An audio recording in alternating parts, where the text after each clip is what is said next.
কোন কবরে নাফরমানকে যখন নেওয়া হয়, আমি নিজে এই হাদিস পড়াইছি, আল্লাহর নবী সাল্লাল্লাহু আলাইহি সাল্লাম বলে কোন পাপীকে যখন কবরে নেওয়া হয়, কবরের ভিতরে না, কবরে নেওয়া হয় যখন, তার লাশ যখন কাঁধে নেওয়া হয়, এই কাঁধে অবস্থায় নাফরমান আর পাপী আপন স্বজনরা যখন তার লাশ কাঁধে নেয় খাটের মধ্যে, আল্লাহর কসম নবী বলে সে এমন বিকট চিৎকার করে, ইয়া ওয়াইলাতা ইয়া লাইতাহা, হে আফসোস আমার স্বজন, আমার ইলা আইনা কদ্দামতুমুনি, আরে ফুত তুই আমারে কই নিচ্ছিস, আমার সন্তান,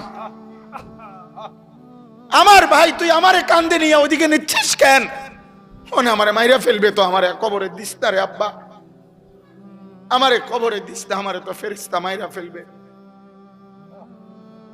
আমারে তো শেষ করে ফেলবে, আমারে দিস না। এইভাবে স্বজন নিজের স্বজন ডাকে যে, কারণ আপন জনরাই তো লাশ কাঁধে নেয়, আপন জনদেরকে ডাক দে, আব্বা এটা করিস না, আব্বা আমারে নিস না ওইদিকে।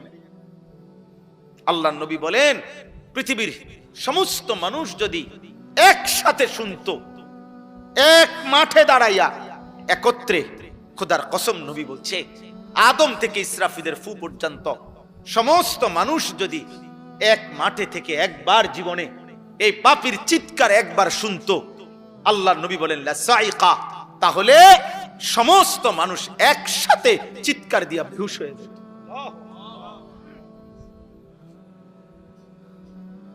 তোমরা মস্কারি মনে করছো, শেষ পর্যন্ত দিন শেষে মিলাইয়া দেখো অর্জন তো কিছুই নাই।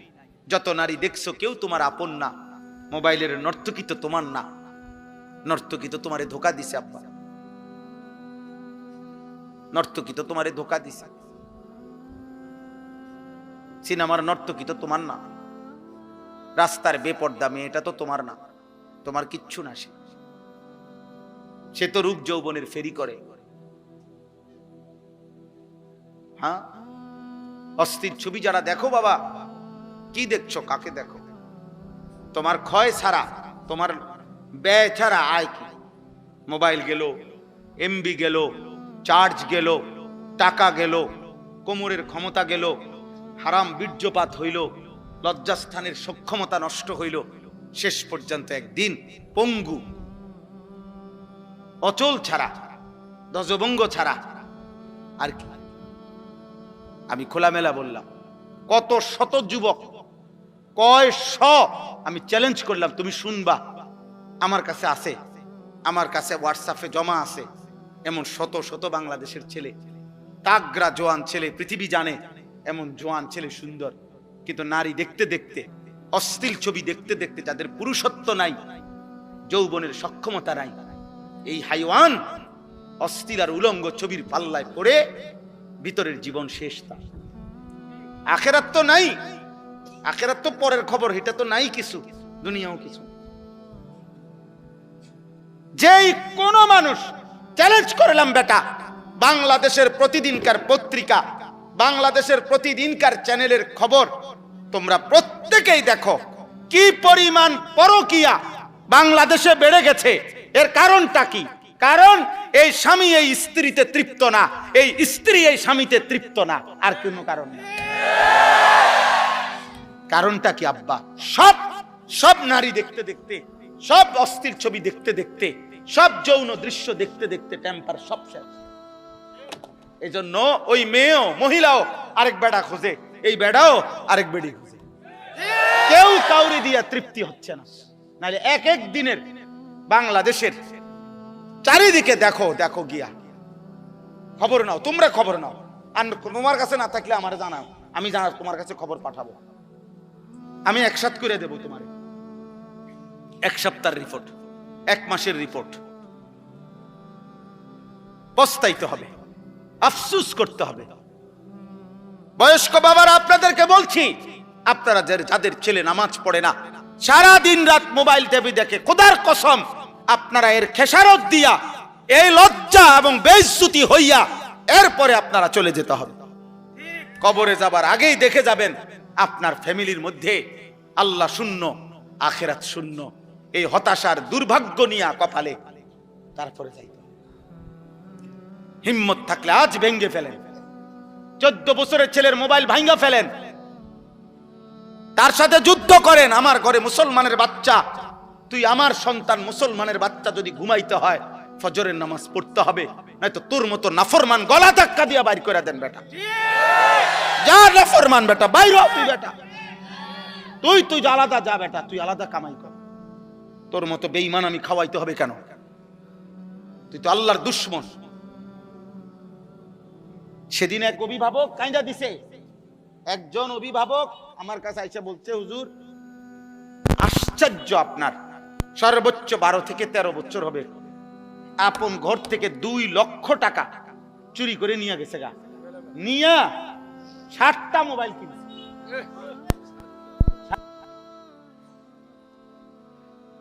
বলো আব্বা।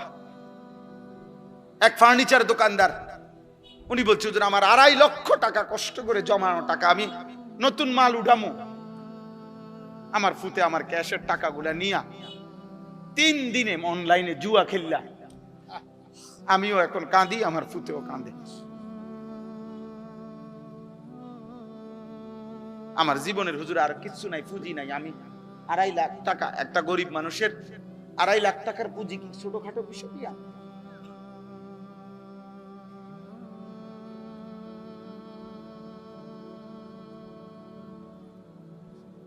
হ্যাঁ, এই জন্য আব্বা একদিন অভাবে পড়বেন আমরা।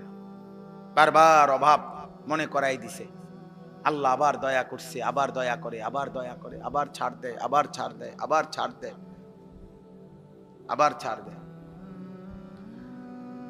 শুধু একটা মাত্র বিষয়, তেল একটু ঘাটতি, জনজীবনের কি অবস্থা, মানুষের উপার্জনের কি অবস্থা বলেন? কত মানুষের উপার্জন, আমি তো প্রায় বলছি যে কত ভাবছি। ঢাকা শহরে হাজার হাজার ছেলে এখন ইদানিং কালে যারা মোটরসাইকেল দিয়া উপার্জন করে প্রতিদিন, মানে মোটরসাইকেল দিয়ে তাদের কামাই,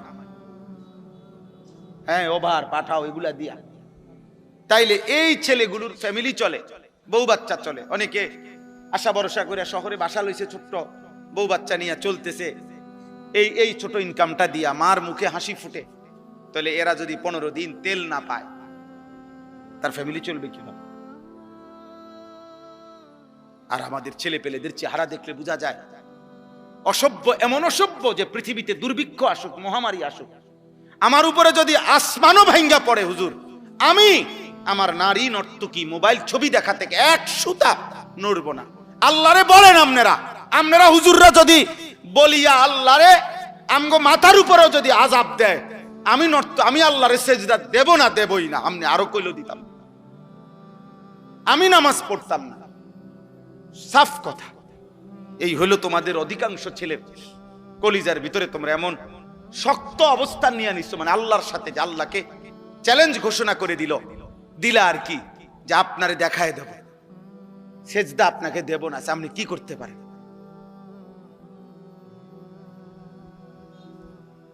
ঠিক আছে আব্বা, চলো, কোনো সমস্যা নাই, কেউ কারোর জন্য থামবে না। এই পৃথিবীতে এর চাইতে বড় বড় পাপীরা ধ্বংস হয়েছে না? এই দেখেন আল্লাহ তাআলা বলেন, আমিনতুম মান ফিস সামাই আন ইয়াখসিফা বিকুমুল আরদা ফাইদা হিয়া তামুর। আল্লাহ তাআলা বলেন, বান্দা, ওই আসমানের মাওলা রব আল্লাহ, তার থেকে তোমরা কিভাবে এতটা, হে পাপীরা, এতটা নিরাপদ কেমনে হয়ে গেলা? তোমরা কি জানো না ওই আল্লাহ চাইলে জীবন্ত মাটির নিচে দাফন করে দিতে পারে? এই যে তখন তো তোমাদের মতো নাফরমানকে মাটির নিচে নিয়া মাটি কাঁপতে থাকবে। এই পৃথিবীতে কোন পাপীকে আল্লাহ তাআলা মাটির নিচে দাফন করছেন? জীবন্ত করছেন না? হ্যাঁ, 2 জন, একটা ব্যক্তিকে, একটি জাতিকে। কারুনকে আল্লাহ তাআলা জীবন্ত মাটির নিচে দাফন করে দিয়েছে। 2 নাম্বার হলো কওমে লূতকে, লূত আলাইহিস সালামের জাতি ঘুমন্ত ছিল, নাফরমান জাতিকে আল্লাহ তাআলা জীবন্ত জমিনের নিচের মাটি উপরে উঠাইয়া উপরের মাটি নিচে দিয়া সমান করে দিয়েছে। আম আমিনতুম মান ফিস সামাই আন ইউরসিলা আলাইকুম হাসিবা। এবার আল্লাহ তৃতীয় আয়াতে বলে, আমার বান্দারা, হে নাফরমান পাপী, হে মদখোর, নেশাখোর, গাঁজাখোর, সুদখোর, কিস্তিখোর, হারামখোর, বেহায়া, বেপর্দা নারী, সেজদা নাই, নামাজ নাই, হায় নাফরমান, ওই আসমানের আল্লাহ থেকে কেমনে নিরাপদ হয়ে গেলা? যিনি চাইলে, তুমি কি জানো না যে আসমান থেকে, উপর থেকে যিনি পাথরের বৃষ্টি বর্ষণ করে ধ্বংস করে দিতে পারে? তুমি কি জানো না সেটা? এরকম কাউকে করছে? কেউকে করে নাই? আব্রাহার পুরা বাহিনীকে আল্লাহ তাআলা পাথর দিয়ে ধ্বংস করে নাই? ওই পাখি কি ফেলাইছে? ওয়া আরসালা আলাইহিম তায়রান আবাবিল তারমিহিম বিহিজারাতিম মিন সিজ্জিল। কোনদিন যদি আল্লাহর কোরআন তরজমা পড়তা তাই না বুঝতা আব্বা। আল্লাহ তাআলা তো বলছে প্রত্যেকটা সৈন্যর আল্লাহর ঘর ভাঙতে আসছে বেঈমান হাতির বাহিনী নিয়ে। পাখিগুলো আল্লাহর কুদরতে প্রত্যেকে পাথর ফেলছে, ছোট্ট ছোট্ট পাথরের কণা। আল্লাহ তাআলা বলেন, কোন গরু ঘাস খড়কুটা খাইয়া চাবাইতে চাবাইতে চাবাইতে চাবাইতে চাবাইতে যখন আর ভুসি বানাইয়া ফালাইয়া দেয়, ভুসি বানাইয়া একবারে জুরা জারা বানাইয়া, আল্লাহ বলেন এই বেঈমানগুলো এই ছোট্ট পাথরের আঘাতে মাথার চুল মাথার উপর থেকে এরকম ধ্বংস হইতে হইতে একদম ভুসির মতো, ভুসি গরুর খাওয়াইন না, ভুসির মতো হয়ে গেছে। ফাজআলাহুম কাআসফিম মাকুল, ভুসির মতো। আর হলো ওই কওমে লূত, এই যাদেরকে আল্লাহ প্রথমত মাটি উল্টাইয়া দিছে, দ্বিতীয়ত তাদের উপরে পাথরের বৃষ্টি বর্ষণ করে ধ্বংস করে দিছে। আল্লাহ তাআলা বলেন, ফাসাতা'লামুনা কাইফা নাযীর, তখনই তোমরা জানতে পারবে যদি আমি আযাব দিয়ে থাকি, তখনই বুঝবা তোমরা আমি আল্লাহ তাআলার ভয় প্রদর্শনটা কেমন ছিল। আমি তো শুধরাইতে চাইছিলাম, আমি তো ভয় প্রদর্শন করেছিলাম বান্দা, কিন্তু তুমি পাত্তা দাও নাই। আর যদি সত্যি সত্যি আযাব আর মুসিবত এসেই পড়ে, সেদিন তুমি টের পাবা আমি আল্লাহ তাআলার পক্ষ থেকে ভয় প্রদর্শনের কথাটা শোনা কতটা গুরুত্বপূর্ণ ছিল। সর্বশেষ কথা হলো, ওয়ালাকাদ কাযযাবাল্লাযীনা মিন ক্বাবলিহিম ফাকাইফা কানা নাকির। আল্লাহ তাআলা বলেন, হে পৃথিবীবাসী, তোমরা যে যেখানে পাপ করছো, আমি কিংবা আপনি, যুবক ভাই তোমরা কিংবা বয়স্করা, পর্দার আড়ালের মা কিংবা বোন, আল্লাহ আমাদের সবাইকে বলছে, তোমরা যে যেখানে পাপ গুনাহ করছো, নাফরমানি করছো, তোমাদের কাছে আমি আল্লাহ বলতে চাচ্ছি বান্দা, ইতিপূর্বে যারা আমি আল্লাহ তাআলার একটা একটা কথাকে মিথ্যা মনে করেছে, আমার নাফরমানি করেছে, তোমরা প্রত্যেকে ইতিহাসের পাতা থেকে খবর নাও তাদের পরিণতি কি হয়েছে। ফাকাইফা কানা নাকির, আমার বিরুদ্ধাচরণ করার দ্বারা ফেরাউনের কি হয়েছিল, নমরুদের কি হয়েছে, সাদ্দাদের কি হয়েছে, কারুনের কি হয়েছে, নূহ আলাইহিস সালামের কওম কেন ধ্বংস হয়েছে, হুদ আলাইহিস সালামের কওম, শুআইব আলাইহিস সালামের কওম, সালেহ আলাইহিস সালামের কওম। আল্লাহ বলেন, এভাবে একবার দুইবার না তো বান্দা, এই পৃথিবীতে তো আমি বারবার বারবার বারবার বারবার বারবার দেখাইছি, বারবার দেখাইছি পাপীর পরিণতি কি হয়েছে। এতগুলো ঘটনা, এত ইতিহাস, এত তথ্য, এত রেফারেন্স, এতবার ঘটনার পুনরাবৃত্তি করার পরেও তুমি একবারও ভাবলা না, তুমি পাত্তাই দিলা না কথাটা। আল্লাহ আমাদেরকে বুঝ দান করেন। অতএব আজকে সমস্ত কিশোর যুবক ছেলে বাবা সবার কাছে আমার অনুরোধ, প্রিয় ভাই, পৃথিবীর অবস্থা দেখবা একবার লাগে একবার ছোটে, যুদ্ধ একবার বাঁধে আবার ছোটে, কিন্তু এই সব কিছু এটাই ভবিষ্যৎবাণী করে যে অচিরেই সারা পৃথিবীব্যাপী তীব্র ক্ষুধা, দারিদ্র, অভাব এবং সারা বিশ্ব এই যুদ্ধের প্রভাবে প্রভাবিত হবে। এভাবেই প্রত্যেকে নিয়ম হলো, রাসূলুল্লাহ সাল্লাল্লাহু আলাইহি সাল্লাম হাদিসে স্পষ্ট বলছে, ফিতনার জামানায় যে ফিতনার দিকে উকি দিবে, নবীজি বলছে মানে উকি দিয়ে কি তো হইছে রে সাই, আল্লাহ রাসূল বলছে উকি দিলেও ফিতনাই ওই ব্যক্তিকে টেনে ফিতনার মধ্যে জড়ায়।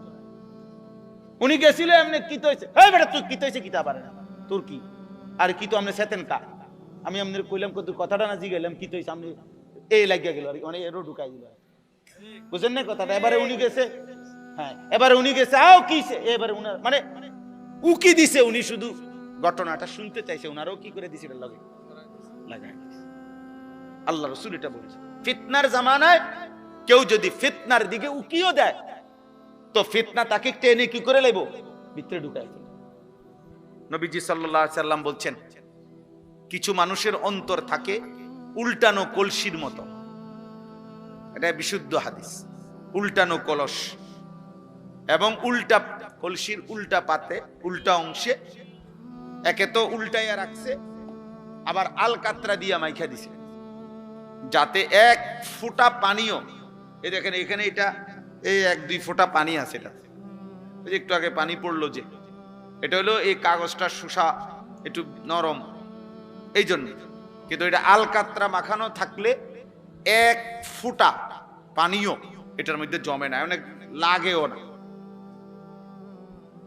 তো আল্লাহ নবী সাল্লাল্লাহু আলাইহি ওয়াসাল্লাম বলেন, কিছু নাফরমানের দিল এমন যে দিলটা উল্টানো আলকাতরা মিশ্রিত কলসির মতো।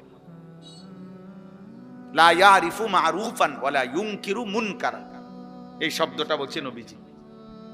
ওই দিল এত নাফরমান, এত বদনসিব, কোন নেক কাজই তার কাছে নেক কাজ মনে হয় না, কোন গুনাই গুনাহ মনে হয় না। কি বলে কি কয় তার কোনো হিসাব নেই, কোনটা আদেশ কোনটা নিষেধ, এই যে একটা পার্থক্য আলাদা বুঝা, যে এটা আমার জন্য আল্লাহর হুকুম, এটা আমার জন্য আল্লাহ তাআলার নিষেধ, এই বুঝটুকু আর বুঝে না, বুঝে না। সে চলতেছে, খাইতেছে, ঘুমাইতেছে, পেশাব পায়খানা করতেছে, লজ্জাস্থানের চাহিদা পূরণ হইতেছে। এবার এটা হালাল ভাবে না হারাম ভাবে, বৈধ না অবৈধ, এই পার্থক্যের কোনো দরকার নেই। যেমনি আসুক, টাকা হইলে হইছে, কষ্ট করছি, পরিশ্রম করা টাকা, ঠিক আছে, এটাও নিল, সুদের টাকা এটাও নিল, কিস্তির টাকা এটাও নিল, মিছা কথা কইও কদ্দুর নিছে, ওজনে কম দিয়েও কতটুকু নিছে, সব মিলাইয়া 10 লাখ, সব মিলাইয়া 1 লাখ, সব মিলাইয়া ভালো মন্দ পেশাব পায়খানা মিল্লা, পাক নাফাক হালাল হারাম মিলে 10,000 টাকা। এই যে এই মানুষগুলো, এরা বদনসিব, দুর্ভাগা, দুর্ভাগা, যার কাছে সব একরকম, মাকেও দেখে, বোনকেও দেখে, স্ত্রীকেও দেখে, এদেরকে দেখা হালাল, আবার মোবাইলে টেলিভিশনের নর্তকীও দেখে, অশ্লীল ছবিও দেখে, উলঙ্গ নারীও দেখে, বেহায়া নারীও দেখে, এই দুইটাই তার কাছে বরাবর। হালাল হারামের আলাদা কোনো পার্থক্য নাই, যখন যেটা সামনে পাইছে এটাই দেখছে, যাই পাইলাম তাই নিলাম, যাই পাইলাম তাই খাইলাম, যাই পাইলাম তাই ভোগ করলাম। দুনিয়া মানে ভোগ করছি, জীবন মানে উপভোগ, জীবন মানে আব্দুস শাহওয়াত, লজ্জাস্থানের গোলাম। কিছু নাফরমান আছে যার জীবনটা হলো সে মূলত আসলে লজ্জাস্থানের গোলাম, অর্থাৎ তার লজ্জাস্থানের যত চাহিদা এটা পূরণের জন্যই তার জিন্দেগির সারাদিনের আয়োজন। এই মোবাইল টিপতেছে, নারী দেখতেছে, ছবি দেখতেছে, নাটক দেখতেছে, বেপর্দা নারী দেখতেছে, বন্ধুদেরকে নিয়ে নোংরা নারীকে কেন্দ্র করে অসৎ কথাবার্তা বলতেছে, সবকিছুর মাকসাদ কি, ওই লজ্জাস্থানের চাহিদা। এই আব্দুস শাহওয়াত, এ মূলত লজ্জাস্থানের গোলাম,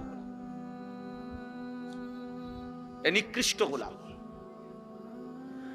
এই জন্য এটা বললাম আর কি, দিল এমন বানাইতে নাই, এমন দুর্ভাগা হইতে নাই। কোরআনুল কারীম আল্লাহ তাআলা বলছে, ফাযাক্কির ইন্নামা আনতা মুযাক্কির। নবীজিকে আল্লাহ বলছে, বন্ধু প্রতিনিয়ত আপনি উপদেশ দিতে থাকেন, আর এটা মনে রাখবেন আপনি শুধুই কেবল একজন উপদেশ দানকারী। লাস্তা আলাইহিম বিমুসাইতির, আপনি তাদের উপরে শাসক নন, আপনি কোনো জল্লাদও নন, আপনি কোনো শাসকও নন যে যদি আল্লাহর কথা না মানো, সেজদা এখন না দাও তো কল্লা ফালাই দেবো, ফাঁসি দিয়ে দেবো এখন। আল্লাহ বলছেন, না নবী, আমি আপনাকে এমন বানাই না। আপনাকে কি বানাই নাই? এমন বানাই না। আপনি শুধুই কেবল দিন রাত মেহনতের সাথে, আন্তরিকতার সাথে উপদেশ দান করেন। কেউ না মানুক, আপনার সমস্যা নাই, এটা নিয়ে আপনি ঘাবড়াবেন না, আপনি ঘাবড়াবেন না। কেউ না মানুক, একজনও না শুনুক, কোনো সমস্যা নাই। আপনাকে এটা দেখতে বলি না, আমি বলছি আপনাকে বলতেন, আপনাকে বলছি উপদেশ দিতেন। কে কি হবে না হবে, কদ্দুর কি পরিবর্তন হবে সেটা আমি দেখব। ইন আলাইকা ইল্লাল বালাগ, কোরআন শরীফের আয়াত। আল্লাহ বলছে নবী আপনার দায়িত্ব আর কিছুই নয়, শুধুই শতভাগ আমানতদারির সাথে পৌঁছানো। আপনি পুরা হক আদায় করে পূর্ণ পৌঁছাইবার ক্ষেত্রে খামখেয়ালি করবেন না, লুকোচুরি করবেন না।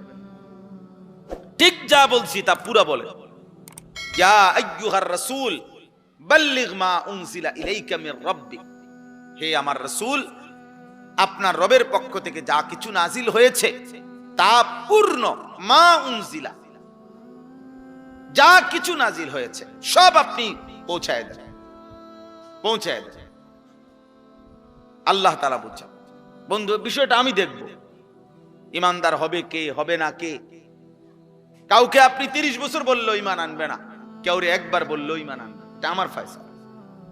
আবু তালেব নবীজি সাল্লাল্লাহু আলাইহি সাল্লামের খেদমত করছে। আবু তালেব নবীজির চাচা, 38 বছর, 38 বছর একটা, কিন্তু ইমান জোটে নাই, মালিকের ফয়সালা ছিল। আবু বকর সিদ্দিক রাদিয়াল্লাহু তাআলা আনহুকে শুধু একবার নবীজি বলছে, প্রথমবার বলাতেই উনি কালেমা পড়ে মুসলমান হয়েছে, দ্বিতীয়বার বলে নাই, আর একবারই বলছে, একবারই সই, একবারই তিনি ঈমানদার হয়েছে। তাহলে ফয়সালা আসলে কার?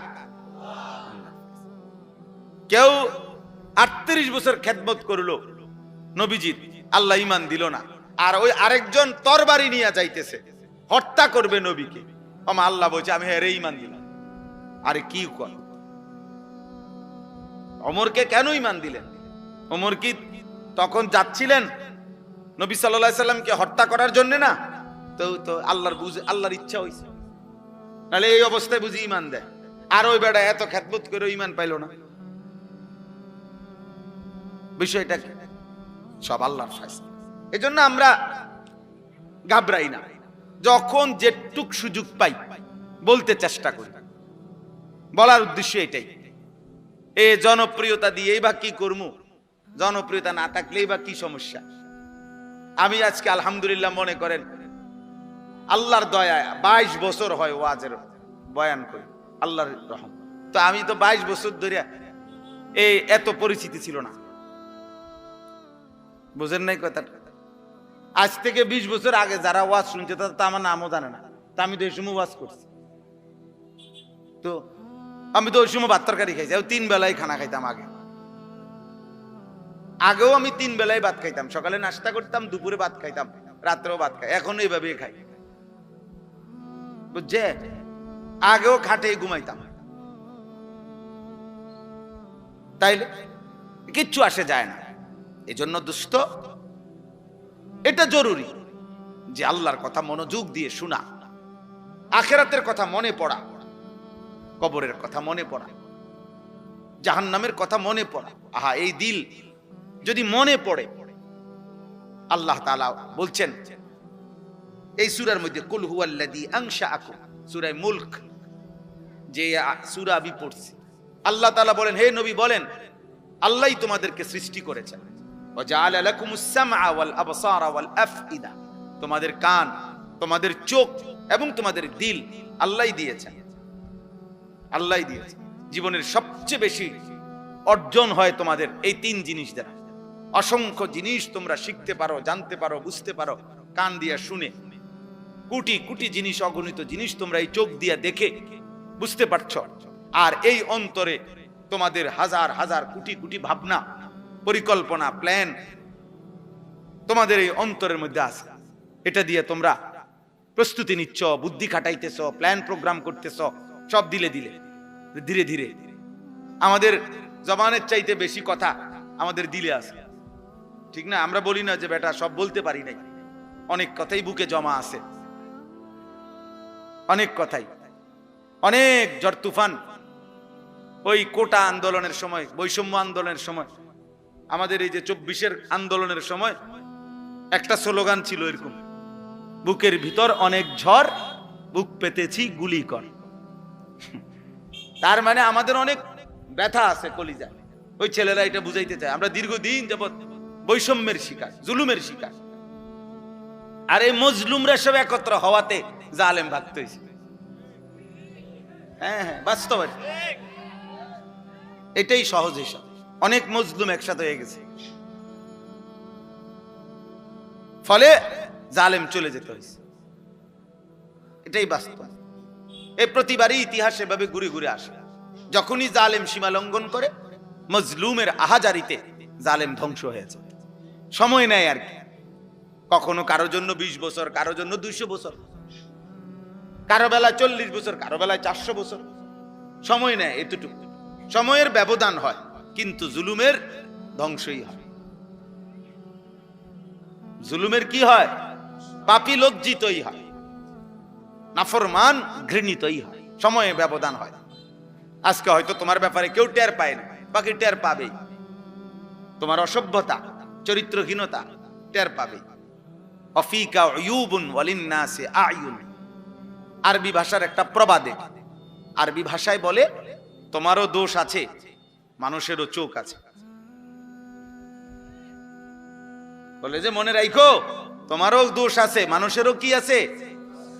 হ্যাঁ, মানুষ ঠিকই দেখে, মানুষ ঠিকই মন্তব্য করে, মানুষ যা বুঝার সব বুঝে। কে বেয়াদব কে মুআদ্দাব সবই বোঝে। মানুষ জুনায়েদ বাগদাদির চোর কয় না, চোরের জুনায়েদ বাগদাদি কয় না।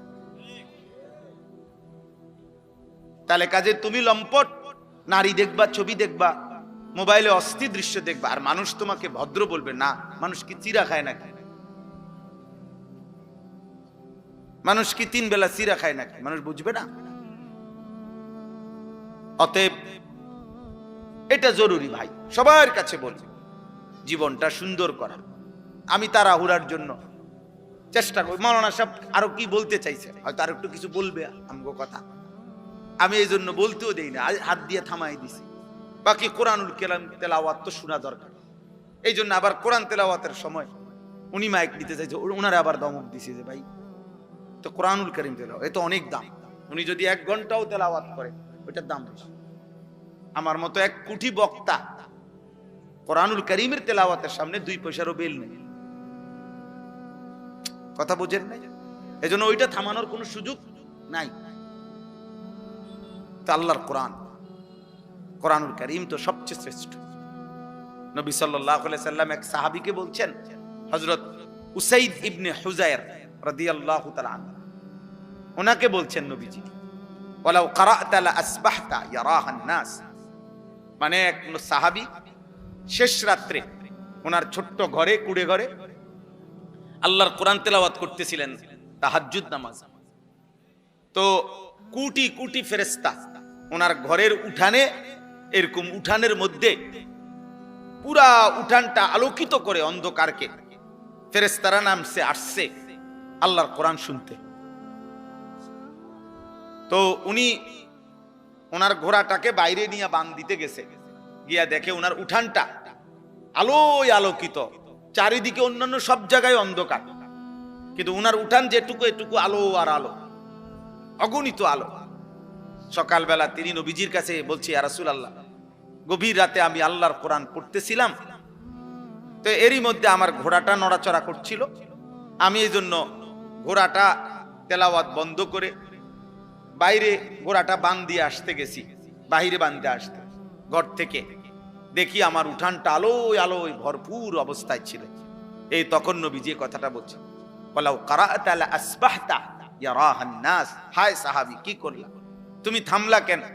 আহা, যদি তুমি আজকের ভোর পর্যন্ত, আলো উঠা পর্যন্ত আল্লাহর কোরআন তেলাওয়াত করতা, তাইলে কোটি কোটি তিলকাল মালাইকাতু, তারা ফেরেশতা ছিল, তারা তোমার কোরআনুল কারীম শুনতেছিল। আমরা সবাই, তুমি যদি তেলাওয়াত চালু রাখতা, আমরাও সবাই এই কোটি কোটি ফেরেশতা দেখতে পেতাম, সব মানুষ দেখতে পেত। ইয়ারাহান নাস, লোকেরা দেখতে পেত আজকে সকালে যে জমিনের এক মাখলুক আল্লাহর বান্দা কোরআন পড়ছে আর আসমানের ফেরেশতারা শুনতেছে।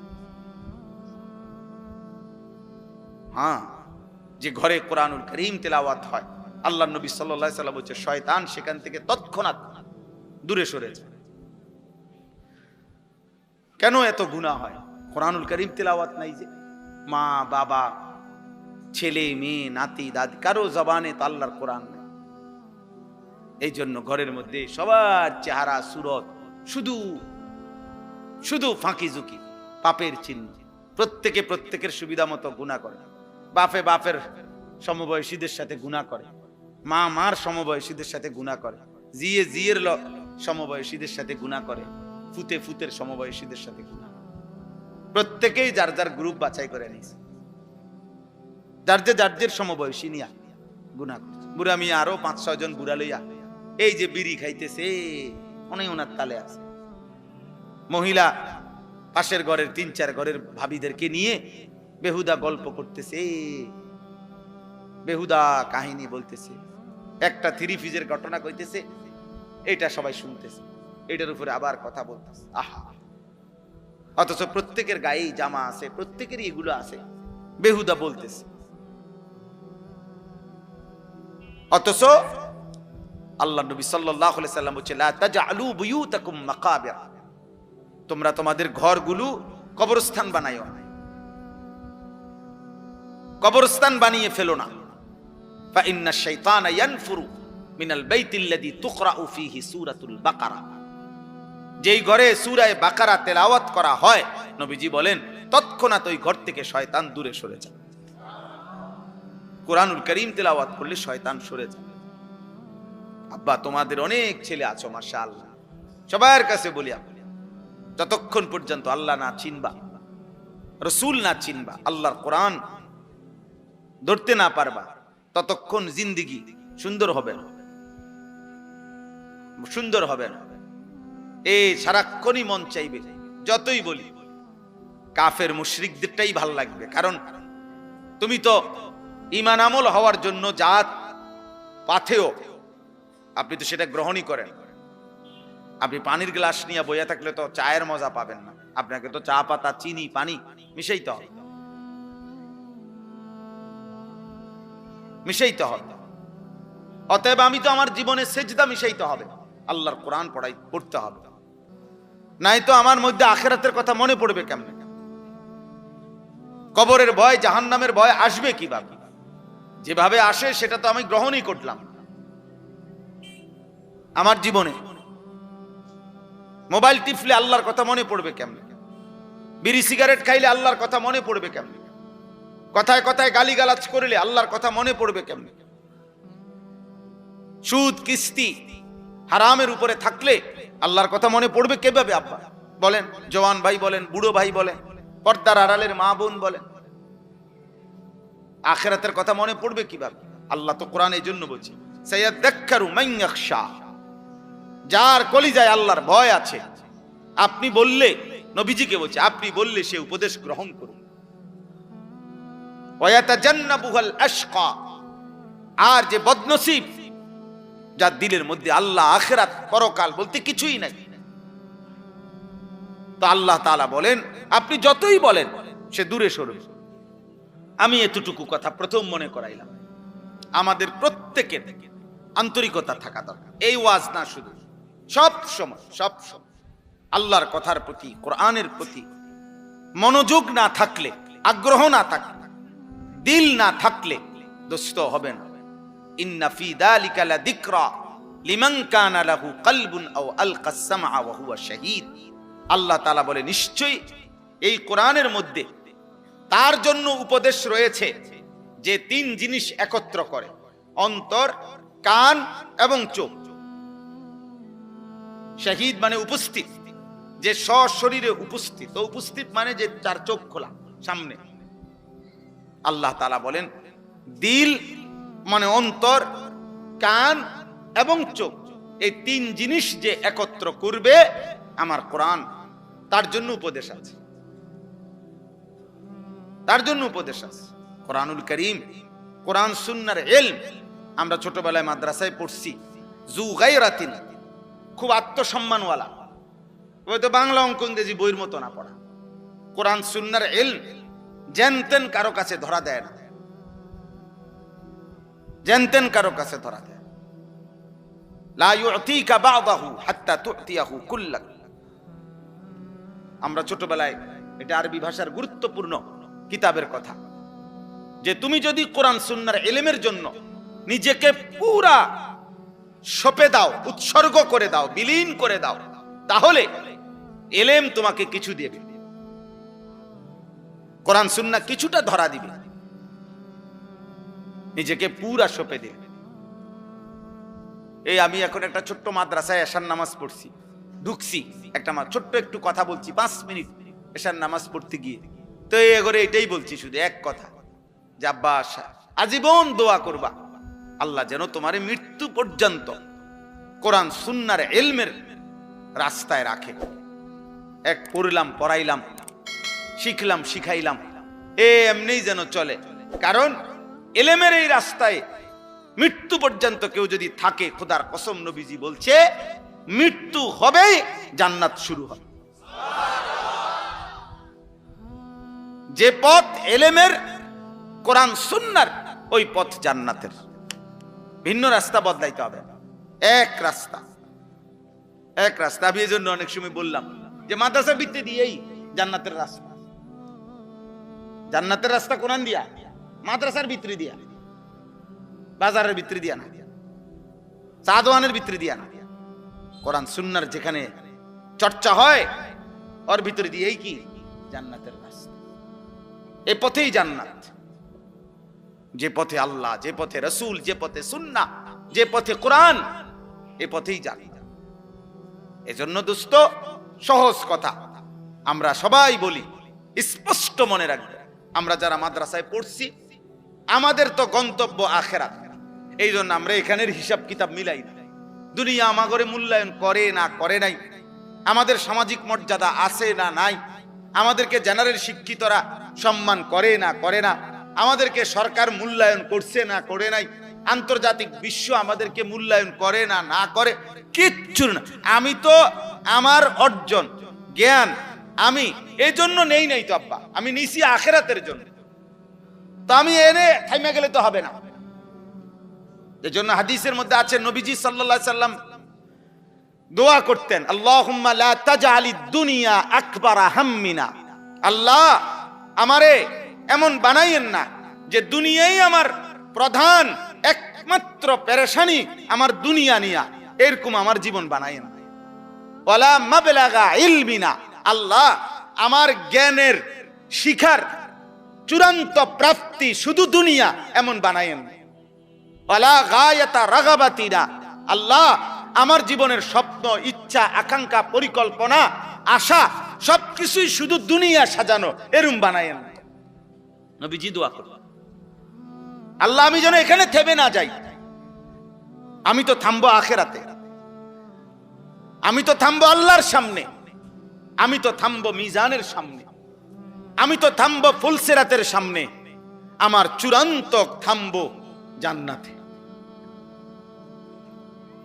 কোথায়? জান্নাত। এজন্য একজনই বুঝে, একজনকেই বললাম। আল্লাহ তাআলা আমাদেরকে বলছেন যে বান্দা গোটা পৃথিবী ঘোরো, তামাম জমিন ঘোরো, কোনো সমস্যা নাই, কিন্তু তোমাকে ফিরতে হবে আখিরাতে, আল্লাহর কাছে।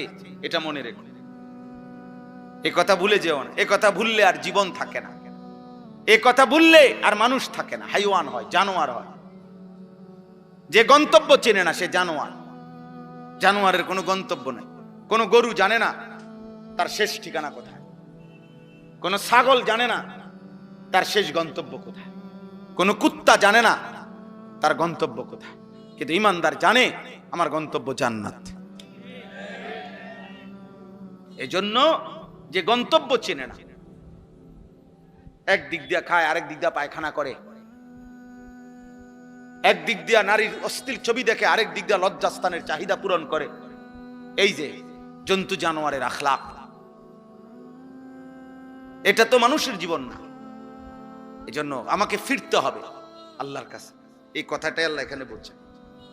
সূরা মুলক 29 নম্বর পারা, 67 নম্বর সূরা, অনেক ফজিলতপূর্ণ একটি সূরা কোরআনুল কারীমের। এই সূরার মধ্যে মোট 30টা আয়াত আছে। এখান থেকে মাঝখান দিয়া 15 নম্বর আয়াত থেকে আমি পড়ছি।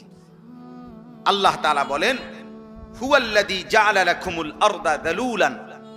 বান্দা শোনো, আমি আল্লাহ এই গোটা পৃথিবীর সবটা জমিন মাটি আমি আল্লাহ তোমাদের অধীন ব্যবহারের উপযোগী আমি করে দিয়েছি। এই জমিন, এই মাটি আমনে কোনছে, আমরা যদি জিজ্ঞাসা করি যে আপনি তো বলবেন যে এটা প্লাস্টিক দিয়া বানাইছে, এটা কাগজ দিয়া বানাইছে, এটা যন্ত্রাংশ দিয়া বানাইছে, কিন্তু মাটি কি দিয়া বানাইছে? তো মাটি সব বলে মাটি দিয়া হয়েছে, তো মাটি বানাইছে কি দিয়া? তো এটা তো কোনো, আল্লাহ বলেন ঠিক যা উপাদান দিয়ে আমার প্রতিটা বান্দা ইসরাফিলের ফু পর্যন্ত এই মাটি ব্যবহার করতে পারবে, ওই রকম যোগ্যতা গুণাগুণ উপাদান দিয়েই আমি আল্লাহ মাটিকে বানাইছি। এমন বানাই নাই যে পানি বানায় ফেলছি তাইলে মাটি থাকবে কই। এমন নরম বানাই নাই যে পাও যদি বারবার ফোমের মতো ডাইব্বা যায় তাইলে আমার বান্দার ভারসাম্য থাকবে কিভাবে। আবার এমন শক্ত পাথরের মতো বানাই নাই তাহলে আমার বান্দার জন্য ফল ফসল খাদ্য জমিন থেকে উৎপন্ন হবে কিভাবে। আমার বান্দার ঘর দুয়ারের খুঁটি মাটির নিচে কিভাবে পুঁতবে, গাড়বে কিভাবে। আল্লাহ বলেন অতএব তার যাবতীয় প্রয়োজন পূরণ হবে যেই গুণাগুণ থাকলে মাটিতে, যেই যোগ্যতা থাকলে ওই রকম গুণাগুণ যোগ্যতা ওই রকম বৈশিষ্ট্য দিয়েই আমি আল্লাহ মাটিকে জমিনকে তোমাদের অধীনস্থ করে দিয়েছি। যালুলান ফামশু ফি মানাকিবিহা। আমার বান্দা, এই যে আমি কিন্তু শেষ করে ফেলুম এখনই ওয়াজ, কাজে যারা শুনতেছেন মনোযোগ দিয়ে শুনে। আল্লাহ তাআলা বলতেছেন অতএব হে আমার বান্দা, জমিন পুরাটা কিন্তু আমি তোমাদের অধীন করেছি। আজ এই জমিনে কি সুন্দর বসতে পারছো। আলাম নাজআলিল আরদা মিহাদা। আল্লাহ বলে বলো না বান্দা, এই জমিন আমি কি বিছানা বানাই নাই? এই যে মাটির বিছানা আমরা এখন কতটা সুন্দর ভাবে এতগুলো মানুষ বসতে পারছি। এটা যদি খাট দিয়া সিস্টেম করন লাগতো অনেক পেরেশানি হইল। এটা যদি সবার জন্য চেয়ার দিয়া সিস্টেম করতে হইতো অনেক ব্যয়বহুল হইল। ব্যয়বহুল হবে না? এতগুলো মানুষের জন্য যদি চেয়ার দিতে হয় অনেক খরচ বেশি হবে কিনা? সবার জন্য খাট চকি যদি দিতে হয় ব্যয়বহুল হবে কিনা? আল্লাহ বলেন এমন সুন্দর মাটি বিছানা করে দিয়েছি যে তোমরা আরামসে সবাই বসতে পারছো। এমন সুন্দর জমিন, যে জমিনে প্রতিবার ফসল উঠবার পরে আবার চাষ করলে নতুন ফসলের নতুন উৎপন্ন হওয়ার উপযোগী করে দিচ্ছি, সব আমি করছি। ফামশু ফি মানাকিবিহা। অতএব তুমি আমার এই জমিনের, আমার এই পৃথিবীর, আমার এই মাটির যেখানে মন চায় সবটা তোমার জন্য দিলাম। তোমার যেই কোথাও মন চায় তুমি ভ্রমণ করো, তুমি হাঁটো, তুমি ঘোরাফেরা করো, তুমি চলাফেরা করো। তুমি দেশে থাকো, মন চাচ্ছে বিদেশ, যাও বিদেশে যাও। গ্রামে থাকো নয়তো শহরে থাকো, আপন জনের কাছে থাকো, অন্যের কাছে থাকো, যেখানেই যাও বান্দা কোনো অসুবিধা নাই, আমি নিষেধ করছি না। কারণ গোটা জমিন আমার, সবটা জমিন আমি তোমার জন্য দিলাম। অকুলু মির রিজকিহি, এবং আমি আল্লাহর দেওয়া রিজিক সব তোমাদের জন্য। এই আসমান, এই জমিন, এই চন্দ্র সূর্য গ্রহ নক্ষত্র, খাদ্য ফসল ফুল ফল, স্ত্রী সন্তান, জায়গা জমি, অর্থ রোজগার উপার্জন, এই সবকিছু রিজিক। সবকিছু, শুধু পাত্রে কি বলে না, রিজিক বলেন। এক মানুষ দুনিয়ার হায়াতে আল্লাহর পক্ষ থেকে যা কিছু পাচ্ছে সব রিজিক। স্ত্রী এটাও রিজিক, ছেলে মেয়ে এটাও রিজিক, আলো বাতাস এটাও কি রিজিক। সব রিজিক আমাদের, মানে আমরা দুনিয়ার হায়াতে যা পাচ্ছি সব রিজিক। আল্লাহ বলেন ওয়াকুলু মির রিজকিহি, তোমরা সবাই আমার দেওয়া রিজিক থেকে খাও, ভোগ করো, ব্যবহার করো, কোনো অসুবিধা নেই। জমিন তোমাকে দিলাম তোমার অধীন করে, তুমি জমিনের যেখানে মন চায় সেখানেই বসবাস করো, চলাচল করো, তুমি যেখানে মন চায় যাও। আমার দেওয়া রিজিক সব আমার রিজিক তুমি তালাশ করো, বক্ষণ করো, তোমাকে অনুমতি দিলাম। শুধু আল্লাহ বলে বান্দা তুমি খাও কিংবা ঘুমাও, হাঁটো কিংবা চলো, ঘরে কিংবা বাইরে থাকো, দেশে কিংবা বিদেশে থাকো, শহরে কিংবা গ্রামে থাকো, রাতে কিংবা দিনে থাকো, একাকী কিংবা সবার মাঝে থাকো, সর্বাবস্থায় আমার জমিনের মধ্যে থাইকা শুধু একটা একটা কথা মনে রাখবা, ওয়া ইলাইহিন নুশুর, আমি আল্লাহর কাছে ফিরতে হবে। থাকতে থাকতে যদি 1000 বছরও থাকো, তারপরও ফিরতে হবে। আমা হুয়া বিমুজাহজিহি মিনাল আযাবি আন ইউআম্মার। কোরআন কারীমে আছে, প্রত্যেক পাপী নাফরমান মনে মনে কল্পনা করে, হায় যদি 1000 বছর হায়াত পাইতাম। আল্লাহ বলে, আচ্ছা ধরে নাও, দিলাম, ধরে নাও তোমাকে দিলাম আমি বান্দা 1000 বছর, কিন্তু তুমি শুধু বলো তো 1000 বছর পরে হলেও তোমাকে কবর, মৃত্যু এবং নাফরমানির শাস্তি, আযাব, সেটার থেকে তুমি তোমাকে মুক্ত করতে পারবা কিনা, সেটার থেকে তুমি তোমাকে ফেরাইতে পারবা, পারবে? বলে আপনি এটা বলতে পারবেন নি যে হুজুর আর 5টা বছর যদি হায়াত পাই, তাহলে আল্লাহর রহমতে যেমনে গুছাইতে আসি, আশা করি 5টা বছর আর সুযোগ পাইলে আজরাইলের আব্বাও আমার কাছে আসতে পারবে না, এমন ব্যবস্থাপনা আছে কি কারো কাছে? তাইলে তাইলে আমেরিকা, ইসরায়েল বহুদিন, আমেরিকা যুদ্ধ লাগে না মনে করছে অনেক কিছু আছে এক কাছে, অন্ধে যে কিচ্ছু নাই, বেল নাই। হ্যাঁ, এই বুড়া শয়তান, এই দাজ্জাল, এই ফেরাউন ট্রাম্প, এই বেঈমান কাপুরুষ প্রতিদিন দিনে যাই হুমকি ধমকি দেয়, রাতে সারা পৃথিবীর সাথে যোগাযোগ করে, কেমনে থামবে? বুঝেন নাই? এই জন্য এটাই বাস্তবতা। আল্লাহ তাআলা বলে, বান্দা ওয়া ইলাইহিন নুশুর, শুধু এই কথা মনে রেখো তোমাকে ফিরতে হবে। ওয়া ইলাইহি তুরজাউন, আল্লাহর কাছেই তোমাদেরকে ফিরতে হবে। ওয়া ইলাইহি তুহশারুন, আল্লাহর কাছেই তোমাদেরকে জমা হইতে হবে, জমা হইতে হবে। ওয়া ইলাইহিল মাসির, আল্লাহর কাছেই তোমাদের প্রত্যাবর্তন। এভাবে বহু আয়াত আছে কোরআন, বহু আয়াত। আমরা ঘুম থেকে জাগলে দোয়া পড়ি, আলহামদুলিল্লাহিল্লাযী আহইয়ানা বাদামা আমাতানা ওয়া ইলাইহিন নুশুর। অর্থ হইল, আল্লাহ প্রত্যেকবার এই ঘুমাইলাম, আমি তো মরেই গেছিলাম, কারণ মানুষের প্রত্যেক ঘুমের সময় আল্লাহ তাআলা তার রুহু দেহ থেকে আলাদা করে ফেলে। এটা কোরআন শরীফের আয়াত, সূরা জুমার 24 নম্বর পারায় আছে, প্রত্যেক বান্দা মৃত্যুর সময়, ঘুমের সময় যতবার ঘুমায় ততবার তার রুহু তার দেহ থেকে, আব্বা তুমি, বাবা উঠে যাও, আব্বা আব্বা এনতে উঠো, ওঠ বেটা, ওঠ, যা বেটা আনতে যাও, যাও দুজন যাও, তুমিও যাও, যাও এখান থেকে, উঠো, বাইরে বেটা। দেখেন মুসলমানের সন্তান কয় বছর বয়স? 80 বছর। তাইলে 8 থেকে 10 বছর বয়সী যেই সন্তানের হাতে 2টা বড় মোবাইল দিছে যেই অভিভাবক, ওই 2 অভিভাবক এরা 100 জালেম। যদি মা হয় ওই মা জালেম, যদি বাবা হয় ওই বাপ জালেম, জালেম, জালেম। এই জালেম সন্তান নষ্ট করে দিল। কোন মাদ্রাসা কোন সন্তান নষ্ট করে নাই, কোন মক্তব কোন সন্তান নষ্ট করে নাই, কোন মসজিদের ইমাম কোন সন্তান নষ্ট করে নাই, কোন মাদ্রাসার ওস্তাদ কোনদিন নষ্ট করে নাই। গাফেল খামখেয়ালি অভিভাবক আজকে লক্ষ লক্ষ ছেলে। আমি এই এখন এদিক দিয়ে আমরা আসতেছিলাম, আমাদের সবুজ মাস্টার আতাউর রহমান সবুজ মাস্টার, যিনি আমারে দাওয়াত দিছে, উনি সহ গাড়িতে বসা, উনি সামনে বসা, পুরাটা রাস্তা বলতেছে, বারবার উনি বলতেছে, হুজুর দেখেন, হুজুর দেখেন, প্রতিটা মোড়ে মোড়ে, প্রতি 5 হাত মোড়ে মোড়ে রাস্তার 2 পাশে ছেলেরা 7 জন 10 জন মোবাইল টিপতেছে। আহা, কোথায় মা, কোথায় বাবা, কোথায় অভিভাবক, কোথায় আল্লাহ, কোথায় রসুল? কে বানাইলেন, কোত্থেকে আসলো, কোথায় যাবে? ঘুমাবে কার ঘরে গিয়া? মা কোথায়, বাবা কোথায়? কেউ কি জিজ্ঞেস করবে না আব্বা ছিলা কোথায়? এশার নামাজ পড়ছো কোথায়? মাগরিবের নামাজ পড়েছো কোথায়?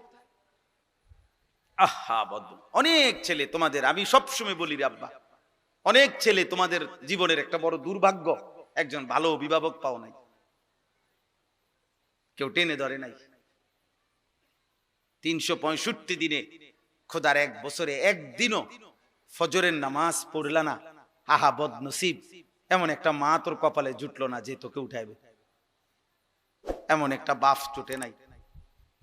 365 দিনে কেউ তোমারে আল্লাহ চিনাই দিবে, আখেরাত মনে করাই দিবে।